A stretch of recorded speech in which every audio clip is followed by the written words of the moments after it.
Mga kautang, auto disburse raw yung loan application na to.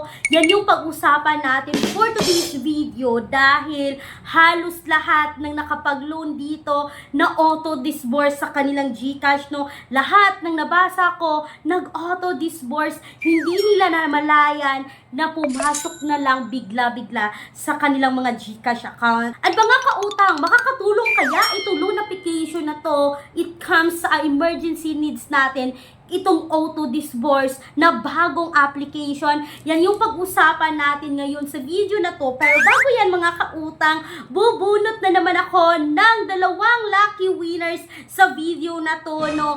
And yes mga kautang, para ma-claim nyo na ang inyong free GCash, you can message me sa aking official Facebook page, Clarice Instant Loan Reviews, kasama po ng screenshots ng napangalan nyo dito kung kayo po ay nanalo dito sa pag-giveaway natin. And ito na nga mga kautang, no, hindi na natin masyadong papahabain pa for today's video. Hindi ako gagawa ng tutorial on how to apply this loan application. Didiretso agad tayo sa loan interest kasi merong nakapag 2,000, merong na 3,000, merong naka 4,000 talaga sa application na to. At ito po ay si Cred Balance. Mga kautang, Cred Balance na under po dito na sinasabing sandal code, which is itong loan application na to is pagdating sa kanilang details o pagdating sa about this app, no, sabing Cred Balance is a very simple financial application and excellent expenses tracker, budgeting, and fund manager tool. So, hindi sinasabing loan app mga kautangan. It is the most complete set of reporting and analysis tool to effectively manage your fund, expenses, revenue, and budget.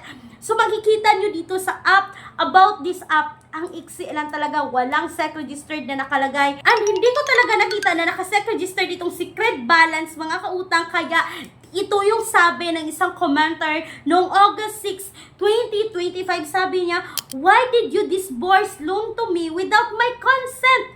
I did not click anything or confirm any transaction. In fact, nag-exit daw siya sa app because I couldn't find the repayment terms or due date." So, ibig sabihin, umalis nga siya, nag-exit nga siya, nag-cancel nga siya kasi hindi niya nakita yung exact na repayment date or due date na loan application na to. Yet, shortly after you disburse 3 separate 1/8 loans under the different names to my account. Hala, tatlong 1/8 daw yung sabay-sabay na na-approve sa kanya. Sabi pa niya dito, "Now your app is showing that I have to repay 3,000 each for the loan on August 8. Sabi niya, 9,000 yung total na ibabalik niya. So, mga kautang, from 1/8, babayaran niya ng tig 3,000 pesos. At ang pinaka-worst rito, no, tatlong utang pa yung sumabay. Nakakaloka at hindi lang yan. Sabi noong August 13, 2025, itong loan application na to is parang same lang po doon kay Transmitter na sabi ng isang commenter dito na 1 day before due date is nanghaharas na raw. At mga kautang, they are now hiding charges their app na name to Cred Balance. Sabi ng isang commenter ha, na parang itong si Transmitter is pinalit yung pangalan na Cred Balance, no, para daw matakpan yung mga pangluloko at panghaharas ng Transmitter. At hindi lang yan mga kautang, no. Sabi noong August 15, 2025, "Don't try, Loan Shark will offer you loan without the details. Nako, will mistakenly click and they will automatically process loan. Alaki ng bawas, no, and you have to pay within 7 days. Ito na yung sabi ko, no, sa 4,000 na nakuha ng commenter dito, yung na-receive is 2,400, 1,600 agad mga kautang sa loob ng 7 araw. So, saan tayo kukuha ng 1,600 sa loob ng 7 days? So, paano tayo makapagbayad dito? At hindi lang yan. Sabi pa noong August 7, 2025, "Why did you disburse 1,200 without my consent?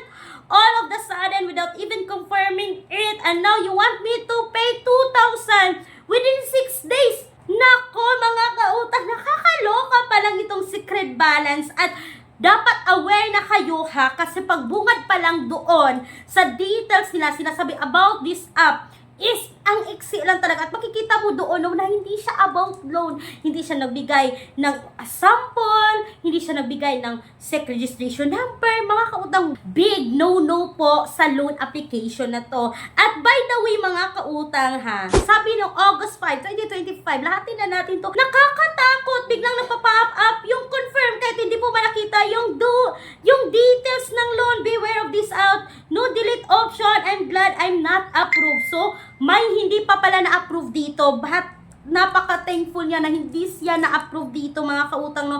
And by the way, makikita mo dito sa app info, no, na updated on July 30, 2025, yung nag-downloads dito is 50,000 plus. Tapos, offered by Scandal Code, released on June 24, 2025, mga kautang. So, nakakaloka pala itong secret balance which is not recommended. And by the way, no, para lang talaga siyang pinalitan yung name niya kasi matagal-tagal na ako nag-review ng load up. Ngayon ko lang po nabasa itong secret balance na hindi po recommended this 2025, mga kautang. Wag niyo subukan kasi hindi ko nakita na naka-registered sila. Kahit nag-search ako, wala, mga kautang. Hindi ko rin nakita na submitting assessing entity sila sa CIC. So, no. Huwag kayong umutang dito ngayong 2025. So, mga kautang, alam ko na naghahanap kayo ngayon. Nanood ka ngayon dito kasi naghahanap ka ngayon ng mauutangan.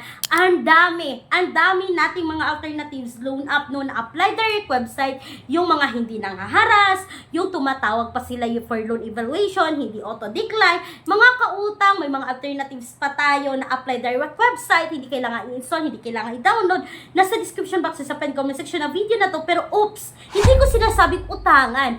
Please, research muna bago umutang. Hindi ibig sabihin na banggit ko ngayon dito sa video, nakita nyo doon sa comment, ay utang na lang basta-basta. Wag. Please, basahin, intindihin, hanapin lahat ng buong details. Lalong-lalo na doon sa interest rate, magkano na lang ma-receive, kailan babayaran. Dapat yan yung pinaka-intindihin natin. Dapat yan yung dapat i-research natin para hindi tayo magsisi sa uli. And speaking po, mga kautang, sa bank personal loan na palagi kong binabanggit ang paulit-ulit sa bawat video ko, and yes, legit po ito na bangko. Yes, nag-a-assist po ako sa bangko na nag-o-offer na minimum 20,000, maximum of 2 million pesos. And please take note, mga kautang, that all applications submitted is subject for bank approval. Hindi ibig sabihin, nag-apply ka ngayon, malalaman mo agad na approve ka ba or decline. No! Si bangko is mag-credit evaluation pa yan. Titingnan pa ni bangko kung gaano nga ba kaganda yung credit record or yung credit score mo, mga kautang.